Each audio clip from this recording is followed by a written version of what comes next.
Hello. I think that one of the things that makes reading so wonderful and joyous is how rewarding it feels to have something to reflect on and feel like you've learnt so much and to just like feel like you've taken this big bite out of this juicy, delicious pie. However, I often do not have the time to read big books. And so I find that I get into these reading slumps where I'll be reading bits here and there, but I won't really get sucked into a book. And because of that, it's not that rewarding. And then I just kind of like fall out of love of reading and I just get a bit sick of it. But one surefire thing that brings me back are pocketbooks.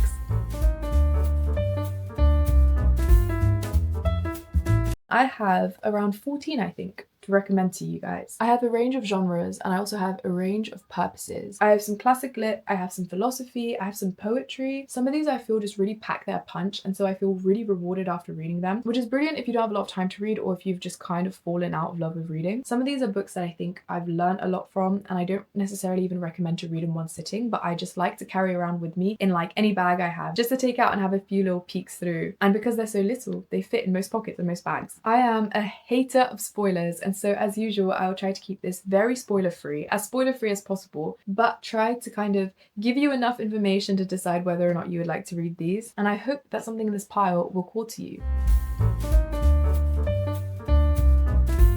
First of all, I don't know if I can show this cover on YouTube because I don't want to get in any trouble, so I'm going to cover part of it. But this is Yukio Mishima's Star. This is a book I've read recently and it was so brilliant because it has so many themes that I really love. This is psychological fiction and it primarily has this like really dreadful existentialist undertone, which I love. I'm sure if you watched anything from my channel, you will know that I love my existentialist literature. Also, I will be referring to www.howlongtoread.com to let you know how long all of these books are. And this one will apparently take the average reader an hour and 29 minutes to finish. So it is very short. It's really intense though in its like, I don't know, it asks a lot of questions for an hour and 29 minutes. Star is the exploration of a very famous actor and the philosophical and psychological implications of that, as well as what his life looks like, how isolated he is, and the effect that has on him. Also, the author was actually a famous actor and model, and there's a lot of parallels between the point he was at in his life and the kinds of projects that he was working on and the main character in this. So it probably is a bit of a self-portrait of the author, which I think is really cool. I think what really drew me to Star is the fact that there are certain existential questions that like really get to me. And I feel like those questions seem to manifest the most intensely in fame and famous people, and it's something I've always been really interested in. For example, one thing that's explored in the book is the split between your private persona and your public persona, and obviously that is amplified a lot when you're famous. Like I said, also this isolation that comes with fame and the fact that like you never really know anybody. It's just very interesting. Like I think if you're into existentialism or if you find the idea of fame interesting, this is 100% such a good book, especially because I think something that I really enjoy from the kinds of books I tend to read is the character exploration. I think I'm definitely a lot more drawn to character-driven books as opposed to plot-driven books, and because this is so tiny, it focuses only really on the character development. Or not even the character development, because there's not really even a plot. It is just the portrait of this character. So if you're into that kind of stuff, I really recommend Star. It was really brilliant. No complaints at all. Next, I have Charlotte Perkins Gilman's The Yellow Wallpaper, which is so brilliant. I've read this so many times. I recommend this to everyone. And I think this is probably the shortest book I have on the list because according to www.howlongtoread.com, it would take the average reader only 21 minutes to read this. However, a lot happens in this book. Like, I remember a lot of plot going on. It's funny to read that and then think back to everything that happens in it because a lot does happen. This is definitely very dense for how short it is. If anyone watching this is into feminist literature, they probably know all about The Yellow Wallpaper already because this is a very famous piece of feminist literature, but it also has a lot of elements of gothic horror, which if you're into that kind of thing, you might like this book. It primarily focuses on madness and powerlessness, and it's also all written in the first person, which I think is really fun to explore those kinds of themes in the first person. Similarly to Star, it feels like Charlotte Perkins Gilman wrote this in response to things that were happening in her life. Charlotte Perkins Gilman suffered with postpartum depression and she was prescribed rest cure treatment, which basically was don't think, don't do anything, women are too dainty and fragile, just sit and like go mad basically. So in response to the fact that that treatment was obviously not helpful, Charlotte Perkins Gilman wrote The Yellow Wallpaper, and I'm pretty sure she sent it to the doctor that prescribed her the rest cure treatment, which like Absolutely love. This book is so powerful when you read it for the first time. Despite it being only, oh my goodness, 26 pages long, there is like a twist. Like it's so good, but it's also so fun to reread and to analyze. And this is probably the book that I have annotated the most out of all my books. Like there's just so much going on. It's really, really brilliant. I recommend this if you are a fan of Gothic horror, but also just as like a classic in feminist literature, I really, really recommend this. Next, I have a book that I don't actually have with me because it's so brilliant that I'm constantly lending it out, and that is Leo Tolstoy's The Death of Ivan Ilyich. Again, back on the existentialism, this book is so, so brilliant, but so intense. And it would take the average reader an hour and 10 minutes to read. The Death of Ivan Ilyich is psychological realism, but also existentialism. And this isn't a spoiler because this is literally the name of the book, and also they say this at the beginning. It's about a man dying. And I had a pretty bad fear of death, but The Death of Ivan Ilyich managed to unlock a new fear of death. Like, I had my way that I thought about death that made me scared, but until I read The Death of Ivan Ilyich, I had never thought about death in the way that Tolstoy describes it. And having read it that way, it was awful. And it's also so impressive how really intensely it gets you, because I remember reading it on the train and having to like shift around in my seat because I was so physically uncomfortable with what I was reading. I know I do like Tolstoy, but I don't like him as much as I think other people do. In terms of his like big books, I've only read Anna Karenina and I did think it was very good, but I don't think they met my expectations, which were very, very high because people talk about it like it's like the best book ever written. And for me, it did fall quite short. However, one thing that I really, really loved, and I think one thing that Tolstoy really stands out in to me, is his descriptive writing. Also, I have aphantasia, so I struggle to visualize things. I can't visualize things. So the fact that I'm able to pick up on the fact that he is brilliant at describing things really speaks to how good he is. The way he writes is so beautiful. Like, I know some people don't like the scenes in Anna Karenina where it's just like Levin farming for like 50 pages, but I loved those because the way he writes is so captivating and beautiful and magical. So then having that skill to then write about death was awful but beautiful and brilliant, but it really, really is like very intense. This also explores similar-ish themes to Star, maybe, where Star explores this kind of public versus private persona. The Death of Ivan Ilyich also has this exploration, but it's more so the authentic and the artificial life, which I thought was really, really cool to read about. Yeah, this is actually one of my few 5-star reads, so do with that information what you will. I really, really recommend it. Next, I have actually kind of a boring recommendation because I feel like everyone already knows about this and everyone's already read this, but I have Dostoyevsky's White Nights. This is also not how big the book is. With a lot of books in this pile, only like the first chunk of the book is actually the story I'm talking about. Like White Nights ends here, which is actually still quite big, and then Bobok begins here. And this would take the average reader an hour and 5 minutes to read, so it's very, very short. A lot of people describe this as a romance novel, but I heavily disagree. I think there are definitely romantic elements, but I don't think that's the genre that it should be described as. I think for me also what's quite interesting is I selfishly and narcissistically tend to like books where I feel extreme relatability to a character. But with this I don't. Like maybe ever so slightly actually when I was younger to Nastenka, I think is her name, Nastenka. But like the main guy, not relatable at all. There's nothing in it really that like speaks to me that much, but it's just so beautiful. It's so beautiful that despite the fact that there isn't much relatability and it's not really at all how I've experienced love, it's still really, really beautiful and interesting to read. I think I also just really love Dostoyevsky's writing, and this is, if you've not read Russian literature, I think this is probably a pretty good taster of what to expect from Dostoyevsky. I think the only thing that maybe falls short for me in this compared to his other works is that his other works are a lot richer in the psychological exploration and the philosophical questions to ask. This, despite being in first person, so you do get into the main character's head a bit, I don't think you do as much as in his other books. And also it feels a lot more plot driven. Although his work is usually plot driven, but I feel like what I like about Dostoyevsky is that a lot of what I get out of his work is the reaction the characters have to the crazy shit happening around them. Whereas this, it feels like the focus is a little bit more on the crazy shit happening around the characters rather than the characters themselves. That's not really a fault of it. It makes sense, I think, with a short book like this, you're not going to be able to like have intense plot and intense characters. You kind of have to have one or the other. This feels a little bit more plot driven than I'd like. But yeah, this is very, very beautiful. It's just a very safe all-round recommendation, I think.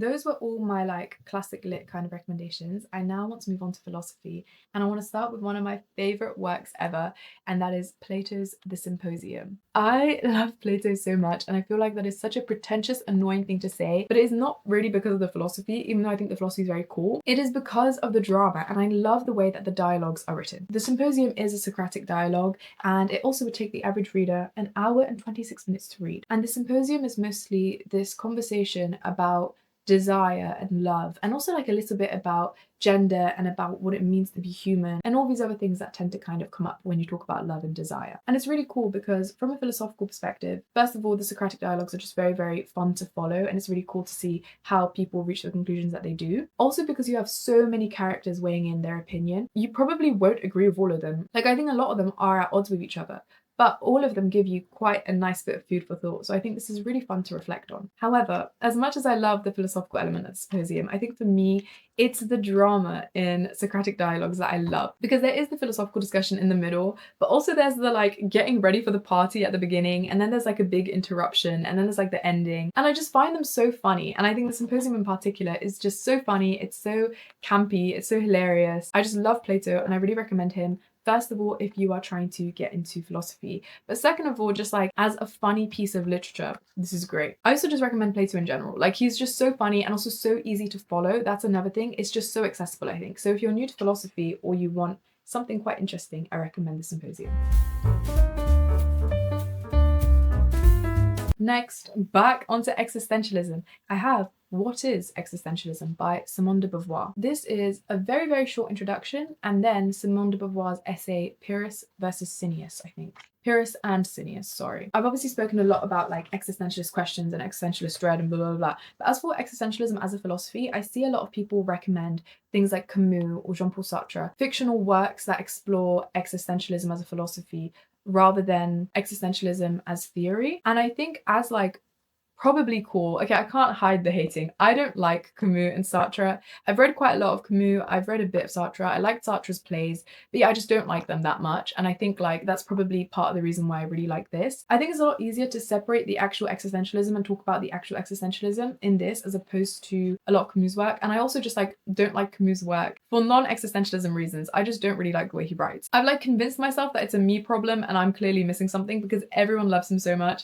But yeah, I really, really love this. I think it is super, super accessible and easy to follow. First of all, because it's written as this long analogy. It starts with a metaphor, the story of Pyrrhus and Cineas. And then the rest of the essay is just analysing and reflecting on parts of the story through an existentialist lens. When I read it, I was very, very new to philosophy, and she was losing me a lot. Like, I really didn't get a lot of it. But another reason that I think it's very accessible is because it very briefly covers a lot of ground. If you've kind of lost what she's getting at, a few pages later, she will then start entirely anew on a different part of the story. So that's really, really great. And I think in that way as well, it's easy to follow. And if you're starting out philosophy, you will probably get something from it. And then every time you reread it, you'll probably get something new. Maybe I'm just biased because that's what I found with reading it. But yeah, I really, really enjoy it. And I think it's also so broad in how much area it covers. Like, no matter what you're going through in life, you probably will read something that will speak to you in this book. Also, this would take the average reader 2 hours and 7 minutes to read. And last, in the like strictly philosophy section, I have got my favorite Stoic, Epictetus, and specifically for pocketbooks, I have Of Human Freedom. I love Epictetus, and controversial, but I really, really love Stoicism. I think it has done wonders for my anxiety, but specifically the way Epictetus goes about it, I think, and also specifically this book, because I have got bigger collections of Epictetus's work, but I think that this book is just, it's so straight to the point. Like, every single page I turn to in this, there's a banger. This book also covers quite a lot of ground, but I think if I had to summarize it way too briefly and like not at all helpfully briefly, I'd say this is primarily about the lack of control we have, but how that in itself actually is a freedom. And I'd really recommend this to people who are anxious. But the thing is, obviously anxiety manifests in so many different ways. I think personally, if I'm anxious, it's usually to do with recognizing that I have no control And then sometimes I'll make myself more anxious by trying to solve my anxiety, by trying to gain control. But I think that in itself is quite an anxiety-inducing act. And I think that's why Epictetus spoke to me so much, because so much of his work is about embracing the fact that you have no control and like, what is the problem with that? He's also extremely matter of fact, which I like. Like, he's just very straight to the point,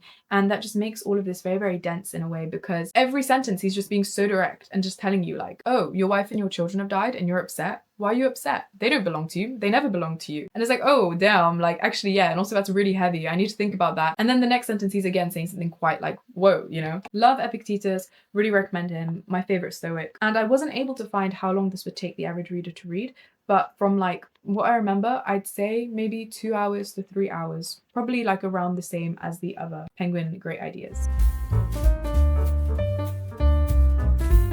I now want to move on to 2 books which I couldn't really think of a genre to summarize them, so I just wrote down in my notes reflective. So you can take from that what you'd like, and I'd like to start with Friedrich Nietzsche's Ecce Homo, which I can't talk too much about because I'm actually currently reading, but I'm really, really enjoying. Rather than talking about what this book is, because I don't know, I'll talk about what I think this book is, which is why I decided to read it in the first place. From what I've read about it, and from also what I've read so far, this is Friedrich Nietzsche's autobiography. But the reason why I bought it was because apparently this also summarizes a lot of his philosophical works, and I've always wanted to read Nietzsche, but I don't really know what I want to read first because there's so much Nietzsche. So this book I thought would be a good way to kind of get a taste of all his works and then decide which one I'd like to move on to next. And it is really interesting. Like, so far there's been so much that he said where I've been like, whoa, I remember Nietzsche saying something like that because I have had people talk to me about Nietzsche, but it's so cool seeing it written down and like really, really having to reflect and ponder on that because he's just said it. But also something that I like is the fact that, again, kind of like is a similar thing I get out of the Symposium. It is really, really, really outrageous. He, in some ways, is quite self-deprecating, but in other ways is so cocky and in love with himself. I think there's something so refreshing reading someone talk about themselves in such a way, because you don't really hear people speak about themselves this way. And that makes it so entertaining to read. So I think, again, it's this kind of perfect mix. Yes, there's so many really interesting philosophical discussions for me to reflect on by reading this, but also like, oh my goodness, this is outrageous and hilarious and brilliant. Really enjoying Ecce Homo, nothing bad to say so far. I'm very excited to finish it and decide what Nietzsche I want to read next. And if you have any recommendations, please let me know.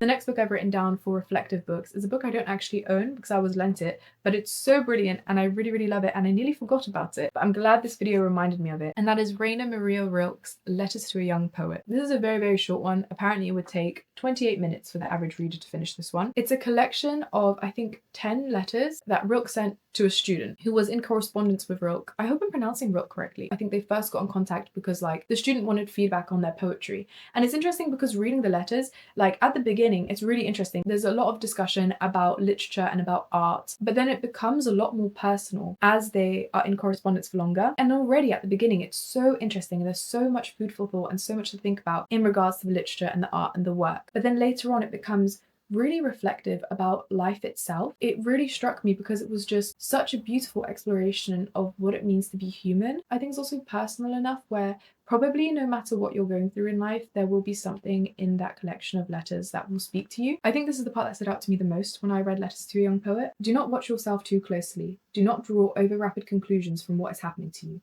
Simply let it happen. I think I've managed to find a lot of fulfillment in life through not observing myself too closely and not labeling myself too much and not seeing myself as this fixed thing that needs to prove itself, but really looking outward and recognizing that I am part of this whole experience. I am part of everything else. And it's hard because obviously I'm experiencing everything through my eyes and through my senses. And it can be very easy to think of myself as this really defined concrete thing.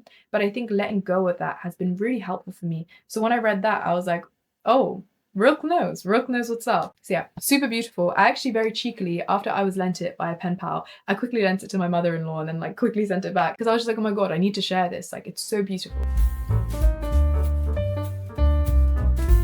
The next few things I have to share are things I've written down as wisdom, because these are books that aren't like traditional books where you read it, you sit with it, okay, I'm done. These are collections of poems and collections of quotes and thoughts that have really, really stood out to me. And I like to keep these in my bag as like little reminders. I don't know, sometimes if I'm like, oh, I'm feeling a bit funky, I'm feeling a bit strange, I just like take one of these books out, I just read through a few pages and I feel really inspired afterwards. I want to start with Kahlil Gibran's The Prophet. This is not really pocket sized because I have this hardback cover with like pictures and drawings in it, and like everything's just written out a lot bigger than it needs to be. I did used to have a much teenier copy of The Prophet. Also, this is absolutely soaked because I had this on my person when I was struck by lightning in a thunderstorm, in a rainy thunderstorm.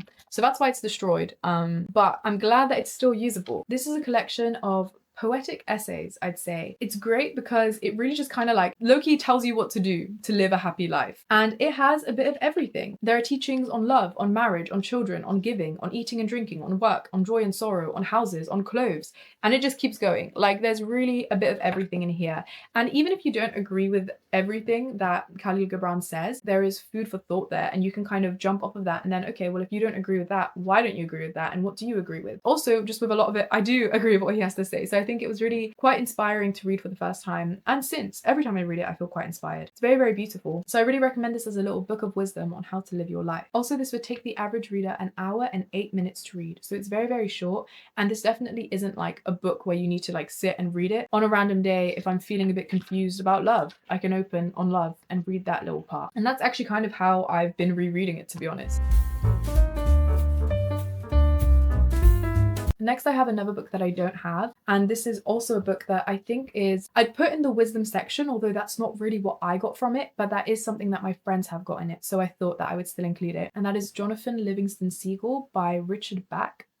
Yeah, Richard Bach. This, according to Wikipedia, when I looked at the genre, was spiritual / self-help. Although I didn't really get the self-help element of it, which is I think maybe where I lost some of the depth to it. I don't know, because I didn't get as much from it as I've heard other people describe, but I still really, really love it, and I still did get something from it. So I'll talk about that. It's just this really beautiful extended metaphor of this seagull that really wants to learn to fly fast, I think, from what I remember. I did understand the self-help spiritual element of it. It didn't really touch me the way it seems to have touched other people, but it is still such a beautiful story where even though I read it years ago and I don't remember it too well, still whenever I see seagulls I think, oh, Jonathan Livingston Seagull. And it's just really, really beautiful. Like it's just such a sweet story, and also so many people do get this really, really deep spiritual thing from it, so that's also why I'd recommend it. I couldn't find how long it would take to read. www.howlongtoread.com said it would take 11 minutes, which I don't think so. But then this other website said it would take an hour and 34 minutes, which sounds too long. So I don't think either of them are correct. However, there is a very beautiful audiobook on YouTube, which is 45 minutes long and has really beautiful music in the background. I'll put a picture of it up, which kind of defeats the purpose of it being a pocketbook. I've never actually listened all the way through that audiobook, but it's so beautiful from what I have listened to. So yeah, I recommend that as well as like a sneaky recommendation, even though I'm supposed to be recommending physical books. And the last kind of wisdom thing I have are these two books, which are Sufi Wisdom books. Please correct me if I'm wrong because I'm not Muslim, but from what I understand, Sufism is Islamic mysticism, and I have a close friend whose family are Sufi, and they actually gave me these books. And from what I understand, Sufism has this particular focus on spirituality and asceticism, I think is the word, and this unity of all beings. Even though I'm not religious, I really, really love Sufi work and Sufi poetry because I do feel this really deep love and connection to all things. And I feel like when I read a lot of Sufi work, I'm like, yeah, okay, like they know what I'm talking about. And these books are beautiful. They're just like collections of poets and Sufi thinkers, and just like a few longer quotes by them and a few longer stories by them, but also just some very short little teeny ones. And I think I have learned so much from Sufism. So I like to have these books because I feel like they are such nice reminders of things I've learned. I was gonna say over the ages. I'm literally 21, like I actually need to be quiet. They're really nice reminders of things that bring me a lot of joy in life, and that's why I really like to carry them with me. I do particularly recommend Sufism, but I think like you could probably find the same thing that I get from these books from other religions as well. For example, if you're Christian, maybe having like a little book of Christian teachings to carry around with you would be really nice, because yeah, I think these bring me a lot of very like deep gratitude whenever I read these. So I love to carry these around with me, and thank you so much to my friend's family for getting me these, because yeah, they're just such a joy to have. And And the last thing I'd like to recommend is some poetry. And staying on the Sufi vibe, I've got Rumi to recommend. This in particular is the Everyman's Library Pocket Poets edition of Rumi poetry. And I also have these other two Everyman's Library Pocket Poets collections. I have got haikus and I have got jazz poems, and they're both brilliant as well. Also, as you can see, I don't have the cover on my Rumi book, and someone pointed this out, I think in my last video. Am I pointing to the right thing? I've not got my glasses on. That there, and also I think that there, are my Rumi cover. I always take these off when I'm reading them, and it got to a point where I was carrying Rumi around in my bag for quite a while, and I had the cover off for so long that I was like, I'm just not going to use the cover, so I cut it up and I put it on my wall. I really like this collection, and I think what's really cool is that I have a bigger collection of Rumi poems, which is Penguin, and they, I think, use different translators to the ones in this. I remember I was reading one poem and I was like, this sounds so much like something else I read by Rumi, and it turned out it was the same poem but just a different translation. But in that different translation, I took something else from the poem, so it almost feels like I get all the Rumi poems twice. Lucky me. Rumi was a Sufi poet, so all the stuff I said about Sufism definitely stands. I think Rumi particularly speaks to me on, like, I want to say spiritual, but I don't know whether that's the right word, especially because I think the word spiritual is used to mean a lot of things, and there's something particular that I'm trying to get at. I think that deep gratitude for life. I get really reminded of it when I read Rumi. Jazz poems, I think they are so expressive and creative and brilliant, and I always feel really inspired when I read this poetry collection. And then haikus are a lot more still